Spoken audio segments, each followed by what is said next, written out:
inexplicável.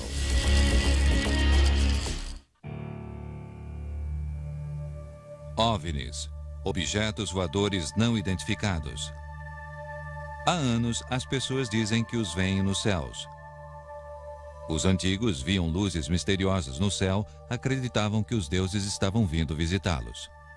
Os homens modernos contam outras histórias. Dizem que são vidas inteligentes de outros mundos, ou naves espaciais ultra-secretas do governo, cuja existência deve ser mantida como segredo absoluto. Contatos imediatos. Há uma pequena rede de pessoas dedicadas e às vezes fanáticas que buscam respostas para o fenômeno dos OVNIs. Eles colecionam milhares de incidentes com OVNIs através da história para provarem a provável presença de naves alienígenas visitando a Terra. O seu maior inimigo é a Força Aérea Americana.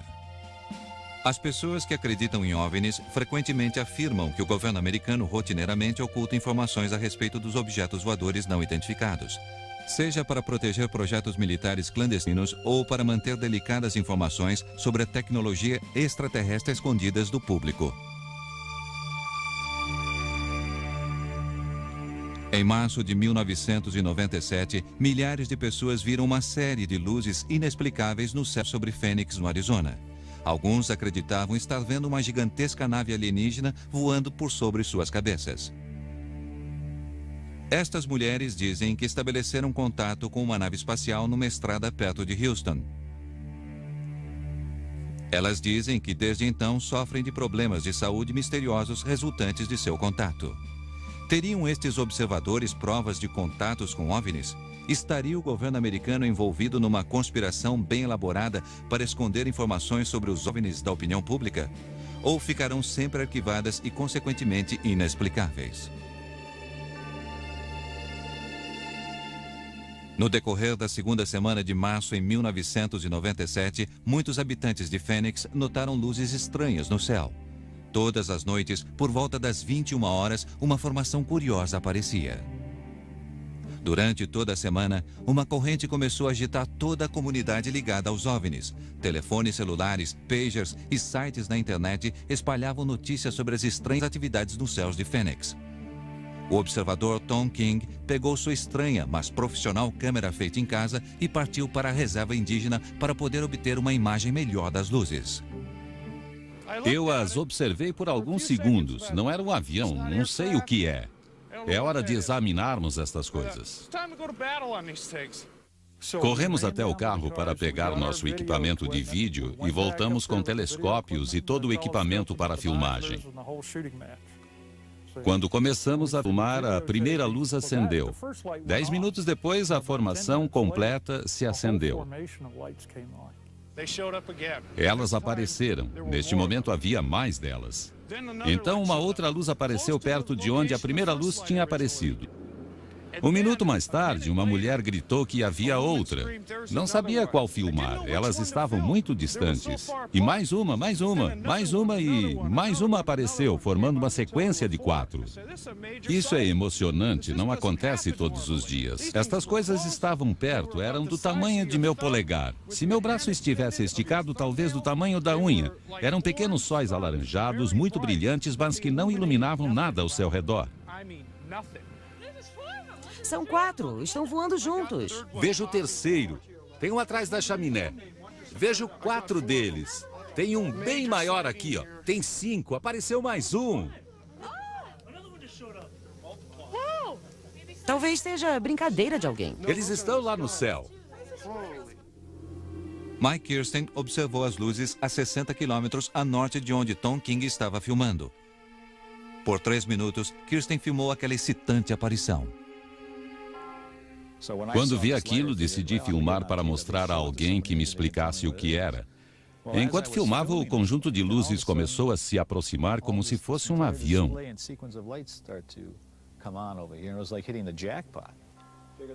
Olhe que loucura! Aí vem elas. Tem uma terceira. Minhas mãos estavam bem firmes. Meu único erro foi tentar focalizar melhor as luzes. Chamei minha mulher e ela ficou muito intrigada.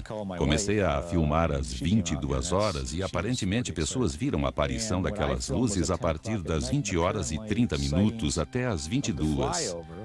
Existem muitas testemunhas do acontecimento.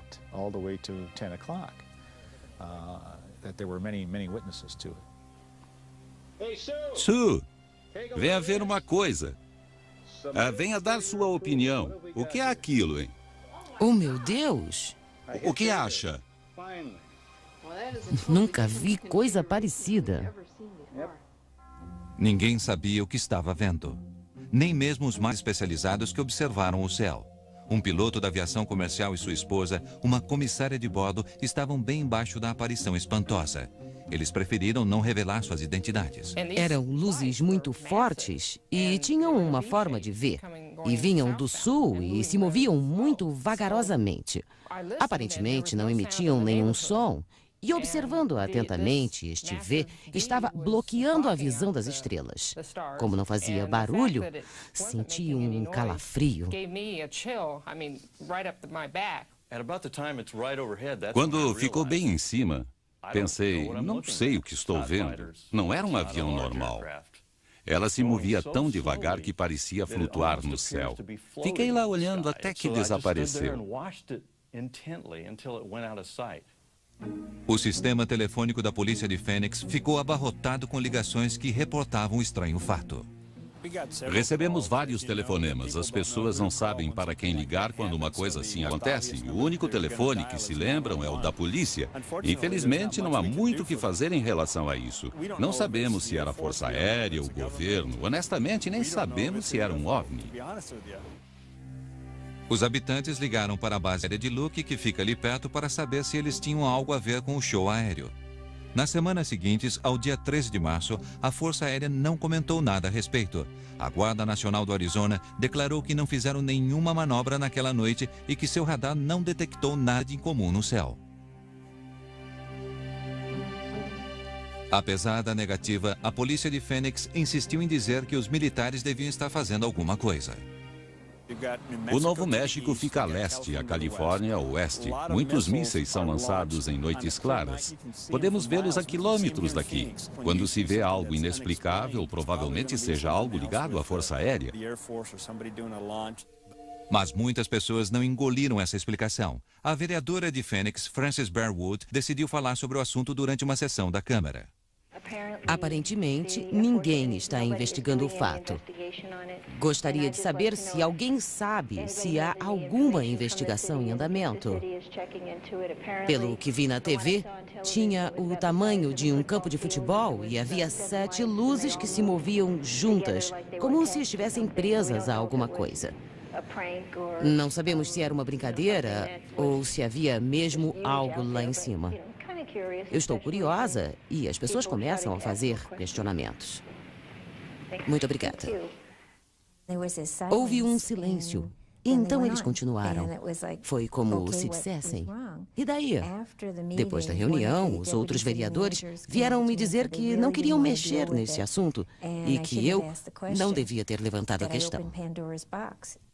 Depois daquela reunião, Bearwood foi ridicularizada pela imprensa e por alguns colegas na prefeitura. Para Bearwood e muitos habitantes confusos, estava claro que a cidade não iria levá-la a sério ou abriria uma investigação. A seguir, o que milhares de pessoas viram no céu no dia 13 de março? Seria um gigantesco disco voador vindo de outro mundo? Ou uma outra coisa? A comunidade de ufólogos acredita que alguém das Forças Armadas saiba a verdade.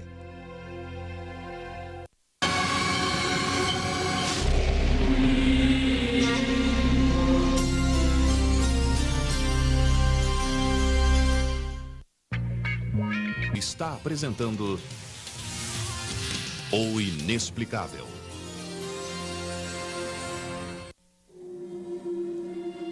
A visão sobre a cidade de Phoenix em 13 de março de 1997 foi a mais filmada e testemunhada em todos os tempos.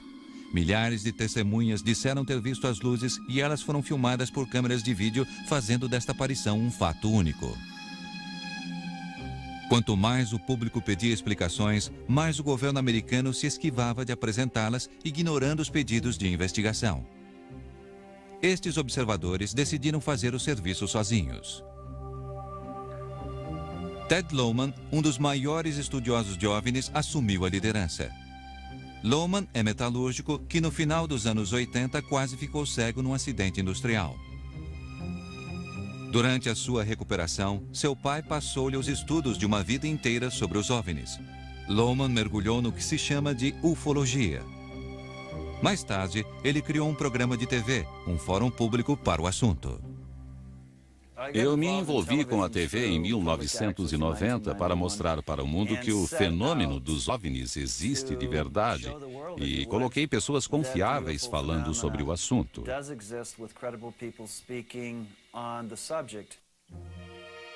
Ted Lohman ficou frustrado quando o governo se recusou a ajudá-lo a encontrar uma explicação para as luzes de Fênix. Representantes da Guarda Nacional e da Força Aérea deram depoimentos conflitantes, o que os ufologistas acreditavam ser depoimentos falsos para confundir a opinião pública. O fluxo de informações era confuso no começo quando tentamos os canais normais, seguindo o que os pesquisadores diziam.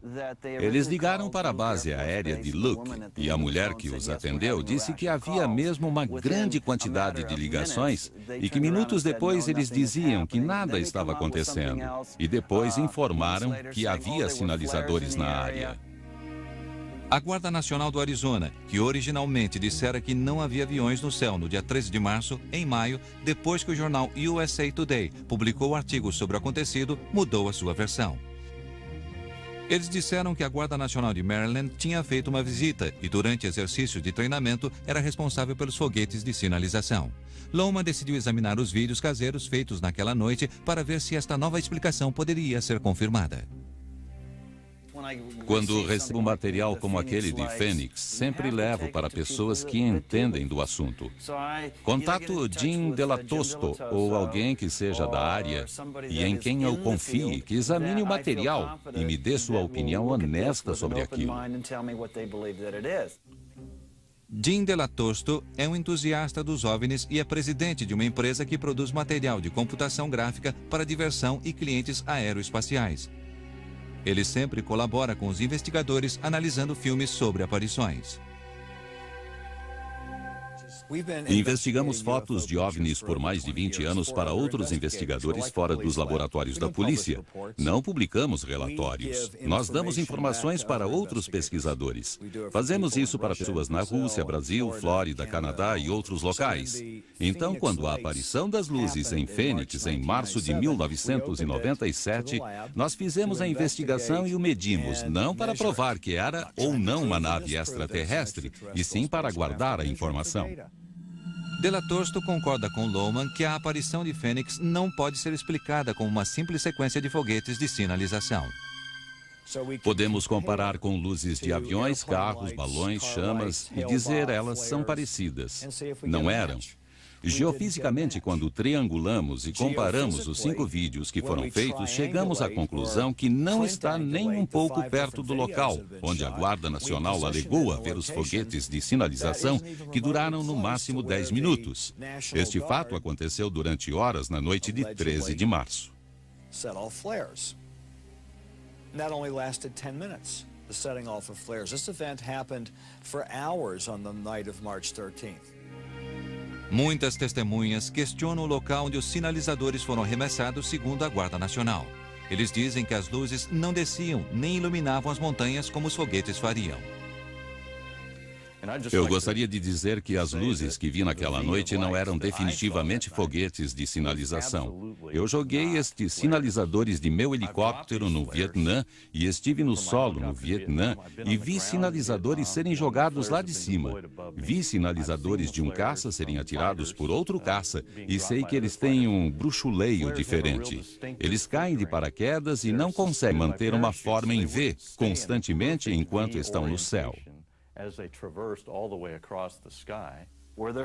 Será que eram sinalizadores? O exército diz que sim. Acredito que algo estava acontecendo. Talvez um show para as pessoas na área de Fênix, só que durou muito tempo para ser um conjunto de sinalizadores.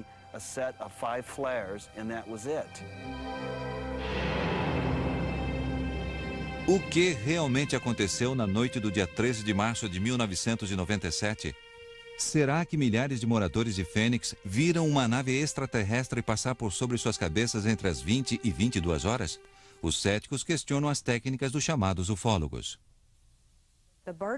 O problema de provar as aparições dos OVNIs é que as pessoas contam as histórias.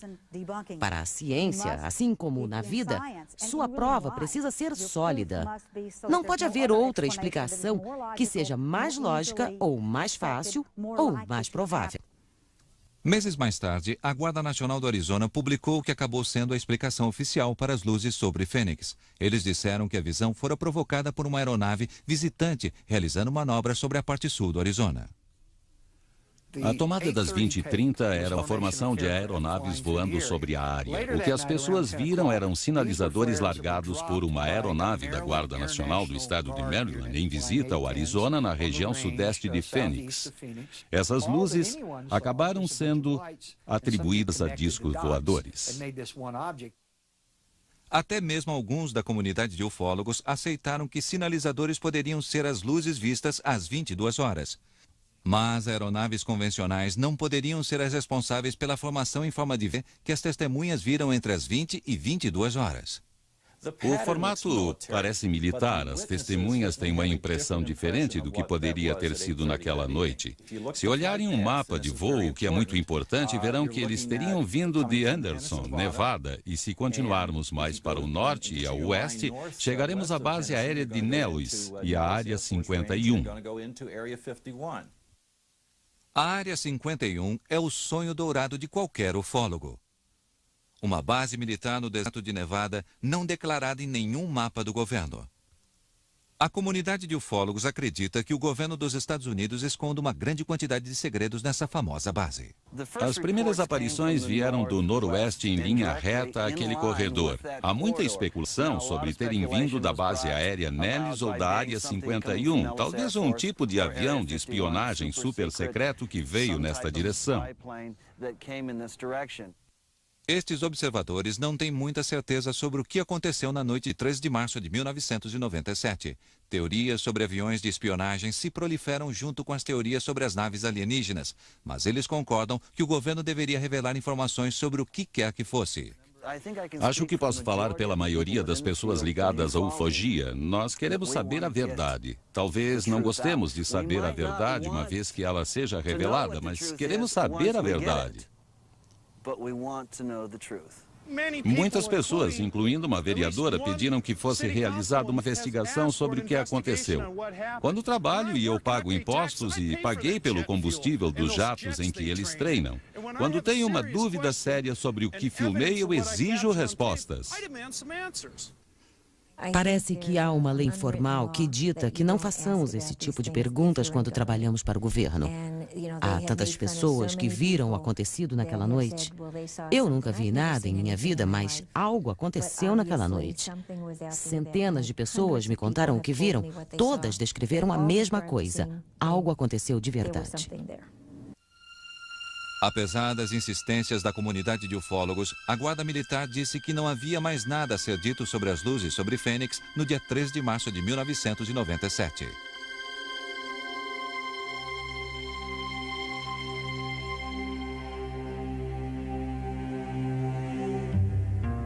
A seguir, 3 pessoas têm um contato aterrorizante com um OVNI que as deixou com problemas de saúde para a vida toda. Suas palavras preenchem. Está apresentando O Inexplicável. Algumas pessoas procuram a comunidade de ufólogos por causa de um fato que eles costumam chamar de contato imediato. Elas acreditam terem visto alienígenas e naves extraterrestres ou coisas que elas não conseguem explicar. 2 mulheres dizem que suas vidas foram desastrosamente alteradas depois de um contato com uma nave não identificada. A comunidade de ufólogos era a única opção de ajuda para elas. Betty Cash era proprietária de um café em Dayton, uma pequena cidade a 60 quilômetros de Houston. Sua amiga, Vicki Landrum, trabalhava com ela como garçonete. Às 19 horas do dia 29 de dezembro de 1980, as duas mulheres se dirigiam a uma igreja em New Caney, Texas, com o neto de 6 anos de Vicky, Colby, para uma noitada de bingo. Ao saberem que o bingo havia sido cancelado, os três voltaram para casa às 21 horas. Começamos a voltar para Dayton e, de repente, Colby olhou para cima e perguntou: Vovó, que luz brilhante é aquela? Eu mal conseguia ver o meio da estrada. A luz era muito forte. Então, Vicky gritou para que eu desviasse. Betty, está vindo em nossa direção, pare. Estava bem na frente e não podíamos fazer a volta para retornarmos. Por isso paramos. Eu fiquei no banco do passageiro e segurei Colby. Betty andou até a frente do carro e ficou lá, olhando para cima. Eu gritei para que ela voltasse para o carro. Temi que ela se queimasse. Os três encontraram acidentalmente o que parecia ser uma nave em estado de emergência. A nave emitia ondas de calor forte e chamas em direção ao asfalto e os ocupantes do carro. Era uma coisa em forma de diamante. Ou melhor, era parecido com isso e havia uma chama saindo debaixo dela. Minha curiosidade aumentou e quis descobrir o que era. A luz era tão forte que estava me cegando. Fiquei tentando ver da melhor maneira o que poderia ser. Vicky continuava a gritar para que eu voltasse, pois temia que fôssemos queimados vivos. Quando eu peguei na maçaneta da porta, ela queimou a minha mão. As chamas da nave tinham esquentado a parte exterior do carro a ponto de fervura. Quando entrou no carro, Betty ligou o ar-condicionado para tentar refrescar o carro que havia se tornado insuportavelmente quente. Aterrorizados, eles viram a nave tentando alçar voo novamente e elas imaginam que isso levou quase 10 minutos. Quando a nave saiu da estrada, Betty Cash tirou seu carro dali. A nave subia e descia. Finalmente, a nave voou devagar para cima. Devagar mesmo, para os lados de Houston. Quando ela voou, começamos a ver os helicópteros. E não eram pequenos. Eram do tipo que as pessoas pulam de paraquedas. Eu contei 23. Vicky disse que eram 21. Mas nós estávamos muito assustadas e não sabíamos o que fazer. Eles estavam caçando o objeto e nem perceberam que nós estávamos ali. Eles foram para a mesma direção do objeto e não perderam tempo. Betty Cash dirigiu como louca para escapar da nave, enquanto Vicky Ladron acalmava seu neto.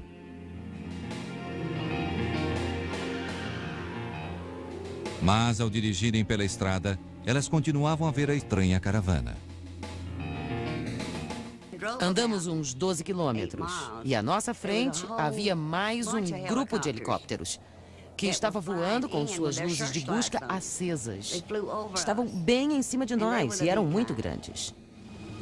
Betty Cash teve queimaduras graves em sua mão, pescoço, cabeça e peito, mas conseguiu levar o carro até sua casa. Vicky Ladron teve queimaduras no rosto e Colby nas costas. Desidratados, eles tomaram uma grande quantidade de água e contaram a história para familiares e amigos. O filho de 21 anos de Betty tentou convencê-la em ir ao hospital para um check-up, mas como nenhum meio de comunicação local mencionou o fato, ela decidiu esperar. Eu queria que fosse naquela noite mesmo. Eu lhe contei o que houve e eu disse, se formos para o médico, vão achar que ficamos loucas. E fui dormir. Passei mal a noite toda. Na manhã seguinte, quando acordei, havia grandes quantidades de cabelo no travesseiro e eu tinha bolhas no meu rosto. Por vários dias, as mulheres se recusaram a procurar a ajuda médica com medo de que não acreditassem nelas. Mas, como o estado de saúde de Betty piorou, elas mudaram de ideia e os três procuraram um hospital. Não sabíamos que estávamos tão mal. Quando chegamos ao hospital, o garoto contou tudo. Mesmo tendo eu ameaçado de bater nele, mas ele contou. Ele disse que nós podíamos não contar, mas ele contaria tudo aos médicos. Os médicos ficaram espantados com a fonte das estranhas queimaduras de Kobe, Vicki Landron e a mais atingida dos três, Betty Cash. A doença que ela teve 3 semanas depois de sua exposição foi um caso clássico de ferimentos por radiação. Ela perdeu pele e cabelo no lado exposto, ela teve vômitos e diarreia e todas as reações que se esperava e no tempo certo. Não acredito que ela tenha inventado ou mentido sobre sua doença, especialmente porque, sem saber tudo, foi acontecendo no tempo exato. Havia queimaduras de 2º e 3º graus por exposição à radiação. Eles ficaram me perguntando onde eu tinha me queimado. Não tinha a menor ideia de que o objeto era a provável fonte de radiação. Na época, eu só sabia que radiação era usada para tratar câncer. Betty ficou hospitalizada por mais de 1 mês por causa dos ferimentos. Depois que recebeu alta, ela não pôde mais trabalhar e foi forçada a fechar seu restaurante. Desde o início, ela só teve perdas. Ela gastou tudo que tinha com a doença causada pela radiação. Há anos eu lhe ministro medicamentos para ajudar em sua recuperação. Mais tarde, ela teve um câncer de mama e teve de fazer uma mastectomia. Ela não tinha seguro-saúde e ninguém quis fazer seu seguro-saúde naquela época por preço algum. Os ferimentos de Vicki Landron e de Kobe não foram tão graves, apesar de continuarem a ter problemas de pele nos olhos. Desesperadas, as mulheres escreveram para o senador Lloyd Bentsen e o congressista Charles Wilson para pedir ajuda médica e uma explicação. Eu recebi uma resposta de Lloyd Bentsen e Charles Wilson dizendo que devíamos ir o mais rápido possível até a base aérea de Backstrom e contar tudo o que acontecera e que eles nos ajudariam em tudo que fosse necessário. Eles disseram que haveriam médicos lá que nos ajudariam. Nós fomos até lá e eles nos trataram muito mal. As autoridades da base aérea de Bergstrom disseram que não sabiam nada sobre o incidente e que a única saída seria processar o governo dos Estados Unidos por perdas e danos. Estranhamente, os militares tentaram várias vezes comprar o carro de Betty Cash, mas ela se recusou. Quando a notícia do acontecido se espalhou pela cidade, Vicki e Betty foram abandonadas por seus vizinhos.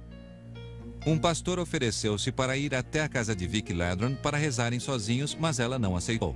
Foi então que elas decidiram pedir ajuda para a comunidade de ufólogos. A seguir, 18 anos depois do incidente original, um outro pesquisador de OVNIs tenta desvendar o mistério que ronda este misterioso contato. Em março, Mundo Convida. O inexplicável. Betty Cash e Vicki Landron foram ridicularizadas e ignoradas desde o seu suposto contato com a aeronave desconhecida. Mas a comunidade de ufólogos recusou a deixar o caso morrer. John Schuessler, engenheiro aeroespacial e diretor da Mutual UFO Network, também conhecida como MUFON, uma organização internacional de pessoas que acreditam em OVNIs, que estudam e investigam aparecimentos. As mulheres entraram em contato com ele várias semanas depois do incidente. Schuessler ficou curioso, mas cético até conhecer Betty Cash. Ela tirou a peruca e havia várias falhas em seu couro cabeludo. Eu fiquei chocado e disse, acho que algo muito sério aconteceu com você e, se for sincera e honesta comigo e me der a informação que estou procurando, vou apoiá-la até o final. Quis falar com as outras pessoas envolvidas no caso. Liguei para Vicki Landron e falei com ela e seu neto Colby. E perguntei-lhes por que foram direto para casa depois do incidente. Elas me disseram que eu tinha de entender o que acontecera. Elas eram pessoas saudáveis e corajosas do Texas. Quando algo acontece, elas não correm para pedir ajuda. A senhora Landron me disse que sempre resolvia seus problemas e que nunca procurava médicos, ia a hospitais ou tomava remédios. Quando eu ficava doente, ela sempre dava um jeito. Foi o que aconteceu dessa vez. Convencido de sua história, Schuessler concordou em buscar explicações. Fomos ao local do incidente. Elas não tinham mais voltado lá. Levamos uma de cada vez e ambas nos apontaram o mesmo lugar, apesar de não terem mais voltado por estarem muito doentes. Andamos pelo local e cronometramos e entendemos o que aconteceu. Olhamos a estrada e as árvores que foram queimadas. Notamos a reação delas ao voltarem ao local. Elas ficaram abatidas e choraram. Elas estavam com medo e não queriam estar ali. Decidimos deixá-las voltar para casa e começamos a andar pela estrada. Schuessler começou a andar pela área procurando testemunhas para o acontecimento. Sua investigação revelou que um policial e sua esposa viram helicópteros militares no céu no dia 29 de dezembro de 1980. Havia outras testemunhas civis que sabiam bem como era um helicóptero e podiam descrevê-los. Só os militares usavam helicópteros daquele tamanho nos anos 80. Pedimos a verificação dos arquivos do Exército. Fomos completamente desprezados. Parecia que aquelas pessoas não existiam e que a informação não existia. Foi assim que começou nossa busca por mais informações. E foi uma longa investigação. Apoiados na lei da liberdade de buscar informações, em 1982, Schuessler conseguiu o que ele considera ser a prova cabal do caso, o relatório oficial militar sobre a reivindicação das mulheres. Eles consideraram a história delas verossímil. Com a ajuda de Schuessler, as duas mulheres contrataram um advogado. Para mim, a história parecia verdadeira. Conheci pessoas que inventaram histórias. Eu não acreditei que elas fizessem isso. E as provas também contradiziam isso.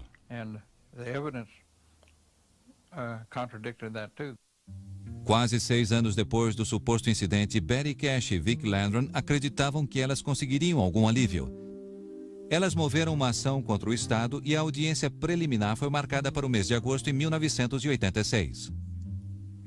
O governo federal não tinha nenhuma ligação com este fato. Não podíamos provar que o governo estivesse envolvido no caso. Só podíamos provar que as mulheres estavam feridas, mas não podíamos provar quem as havia machucado. Então o juiz decidiu não aceitar o caso. Elas perderam as esperanças. Betty Cash e Vic Landron acabaram deixando o Texas para tentar esquecer as dolorosas memórias de sua aprovação.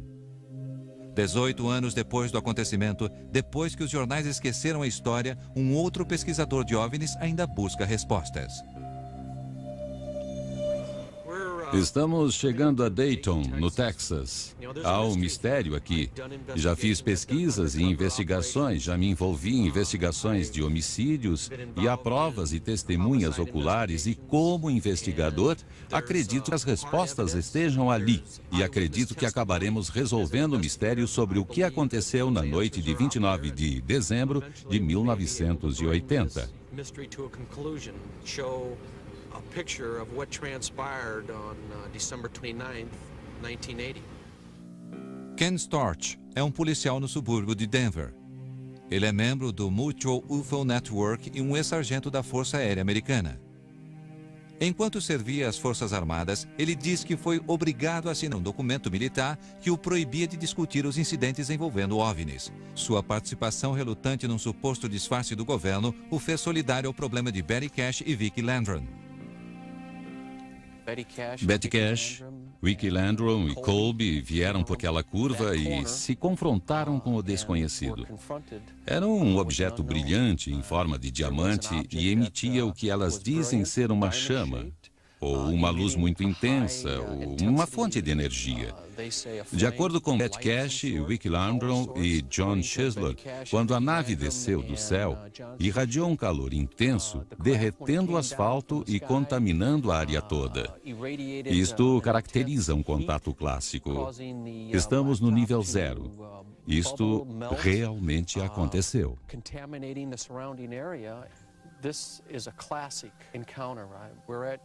Ground zero where it happened. This is it right here. John Schuessler visitou o local 3 semanas depois do acidente e notou as mudanças na estrada. Fomos até lá um tempo depois e a estrada estava reformada completamente.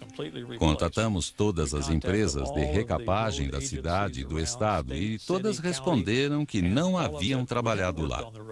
Há testemunhas que viram pessoas trabalhando na estrada e que seus caminhões não traziam identificação. 6 semanas depois, a mesma equipe voltou e mexeu na estrada novamente, removendo uns 10 centímetros da superfície. Se olharem atentamente nesta área de 100 a 120 metros, verão que há concreto misturado ao asfalto e a textura muda completamente. E é só nesta parte da estrada, e não na estrada toda. And asphalt, and the texture changes dramatically, and it's just in this one section. I mean, it's not like it's the whole roadway.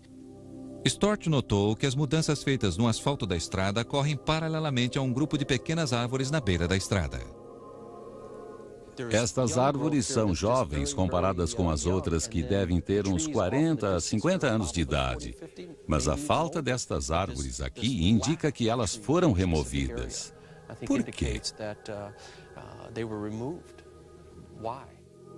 Os investigadores acreditam que o exército americano reformou a estrada para esconder as provas do inexplicável contato de Betty Cash e Vicki Landrum. Acredito que ainda existam provas para serem descobertas e espero mesmo que, ao mantermos o assunto sempre em evidência, sempre pressionando, nós conseguiremos obter respostas e trazer testemunhas que dirão que estavam aqui e que pilotaram os helicópteros e que sentem muito pelo que aconteceu com aquelas 2 senhoras. É importante que os grupos civis continuem investigando os acontecimentos até que não tenham mais razão para isto, porque o governo fará declarações. Quando as pessoas fazem contato com OVNIs, precisam da ajuda de alguém que lhes diga que não estão ficando malucas. As autoridades da NASA e da base aérea de Bergstrom se recusaram a comentar sobre o caso. Betty e Vicki acham que o governo mentiu sobre seu envolvimento desde o início. Eles acabaram com a minha saúde, arruinaram a minha vida. O que mais podem fazer? Matar-me? Talvez até quisessem fazer isso, mas sou tão teimosa que vou continuar aparecendo e lutando enquanto houver um resto de vida em mim.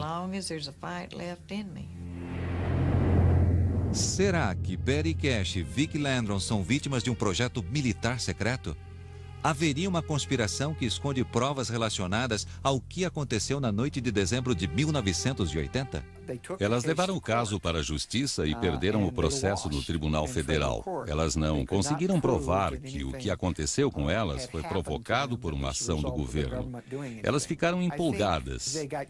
Lembrem-se que somente 10% de todos os casos de contatos com OVNIs têm fundamento.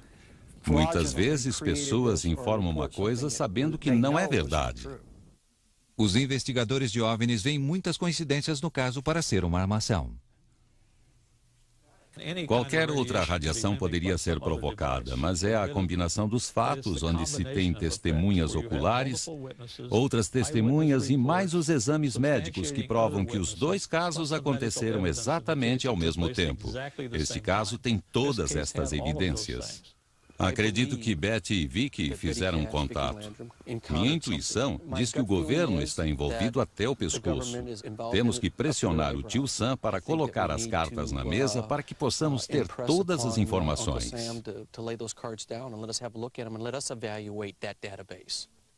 Os críticos dizem que a comunidade de ufólogos está pressionando o governo para obter respostas que simplesmente não existem. Se você não obtém uma quantidade de provas suficientes para que as pessoas façam uma análise objetiva, não importa se você acha que teve a experiência ou quantas lembranças você tem sobre aquilo, as pessoas não estão sendo cruéis quando dizem que não podem continuar a investigação. Elas estão sendo realistas. Os céticos discutem as teorias de conspiração que rondam muitos dos casos de OVNIs e dizem que o governo não tem razões para esconder a verdade.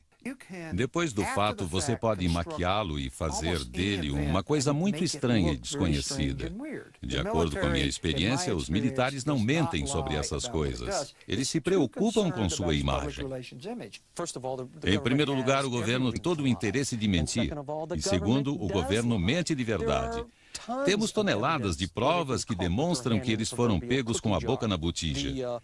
O incidente com os negros no Alabama, que foram submetidos a exames estranhos, e os soldados que foram levados para o deserto nos anos 40 e 50, que foram submetidos a uma explosão atômica e depois abandonados. Eu diria a este senhor, papo furado. A seguir, um alto oficial militar se volta contra o governo e exige que se revelem os segredos sobre os OVNIs. O inexplicável. Nos Estados Unidos e no mundo todo, pessoas que acreditam em OVNIs se encontram para contar histórias, trocar informações e compartilhar a indignação da má vontade do governo em comentar estes fenômenos misteriosos. Um dos maiores críticos contra o comportamento do governo é o major aposentado Robert Dean. Ele ocupou um alto cargo na OTAN nos anos 60. Dean diz que viu um documento ultra-secreto militar que continha informações sobre incidentes com OVNIs. Ele diz que isto quase provocou a Terceira Guerra Mundial.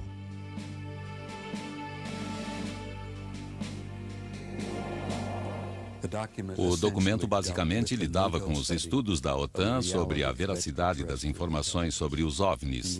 Existiam inúmeros objetos metálicos circulares sobrevoando a Europa. Eles voavam informação e desapareciam dos radares da OTAN sobre o mar da Noruega.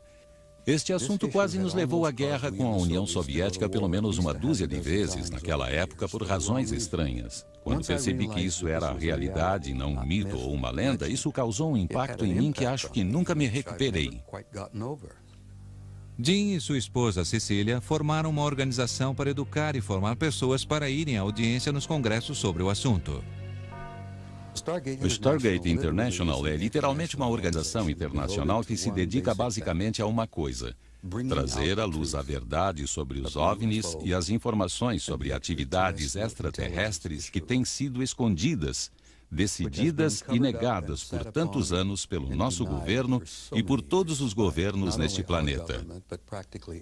Chegou a hora do governo americano dizer a verdade às pessoas. Nosso objetivo é influenciar o governo a convencer o Congresso a manter audiências sobre este assunto. Talvez eles nem precisem soltar informações sobre OVNIs modernos, mas que, pelo menos, nos deem material sobre eles para que nós possamos trabalhar. Robert Dean acredita que a política adotada pelo governo de ocultar informações viola os direitos de cidadão garantidos pela Constituição americana. Fiz um juramento de defender a Constituição dos Estados Unidos até a morte. Não fiz o juramento à toa. Não participei de um punhado de guerras, algumas com razão definida, outras não. Está claro para mim que a credibilidade de nossa Constituição está ameaçada por estas mentiras e disfarces por 50 anos de decepção. Dean acredita que o governo tenha centenas de histórias que poderiam ser contadas sobre os contatos com OVNIs. Segundo Dean, uma entrevista coletiva do Exército para a imprensa em 1997, revelando fatos sobre um acidente com uma nave alienígena em 1947 em Roswell, no Novo México, foi uma decepção. Temos orgulho deste relatório. Em nossos escritórios, achamos que ele responde logicamente uma quantidade enorme de perguntas. Veja o absurdo que a Força Aérea disse recentemente sobre o caso Roswell. Primeiro era um balão, depois não era mais um balão, mas depois era um balão mesmo, mas de um tipo diferente. Depois disseram que estavam lançando bonecos. Isso foi há mais de 10 anos. Eu diria para vocês, seus telespectadores, que vocês não deviam mais aceitar esse tipo de coisa.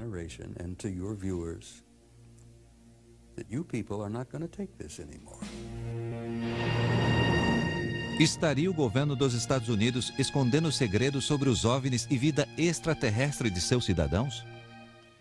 Eu tive acesso ao arquivo ultra-secreto, o mais secreto de todos eles. Não acredito que o Exército possa fazer segredo de certos assuntos por um longo período de tempo. principalmente segredos que muitas pessoas queriam saber a resposta, como os OVNIs. Muitas pessoas reclamam do que as Forças Armadas fazem ou fizeram, mas eles não conseguem provar nada. A comunidade de ufólogos acredita firmemente que o governo americano está escondendo os segredos e as provas destas visitas de extraterrestres. Estamos do lado de fora da Área 51. Há uma aura de mística que a envolve. Ninguém sabe quem toma conta dela, já que o governo nega a existência dela. E mesmo assim, ela é uma das mais secretas bases do governo no mundo e fica aqui no meio do nada.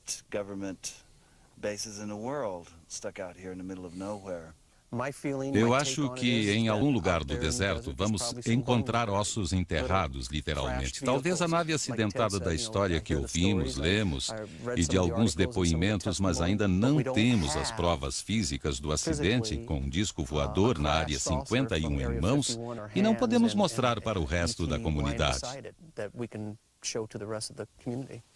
A maioria dos céticos, mesmo admitindo que haja inteligência extraterrestre no universo, não acreditam que algum contato já tenha sido feito. OVNIs existem. As pessoas veem coisas que não podem explicar. Isto sempre acontece, aconteceu e acontecerá. Sempre haverá OVNIs enquanto houver coisas neste universo que não soubermos explicar. Não acho que devamos ser negativos em relação a isso, pois qual seria a vantagem? Se alguém puder saber como é a tecnologia deles, nossa única maneira de recebê-los será em paz. Senão, teremos que nos render. Acredito que já tenhamos feito contato e que estejam andando neste planeta como nós andamos. Talvez no milênio que se aproxima através de mudanças sociais e governamentais, nós conseguiremos aceitar aqueles que conseguem chegar aqui e aqueles que já chegaram e ainda nem percebemos.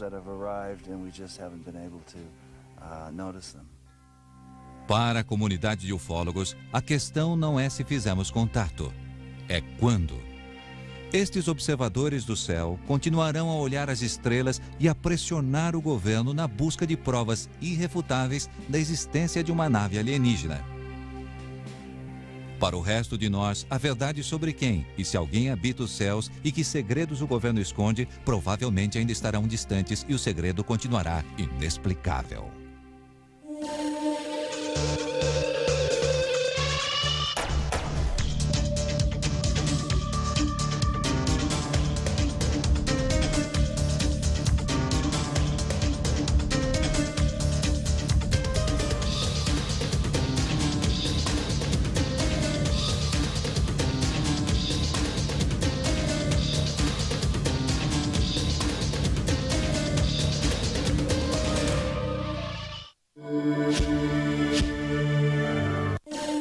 No meio do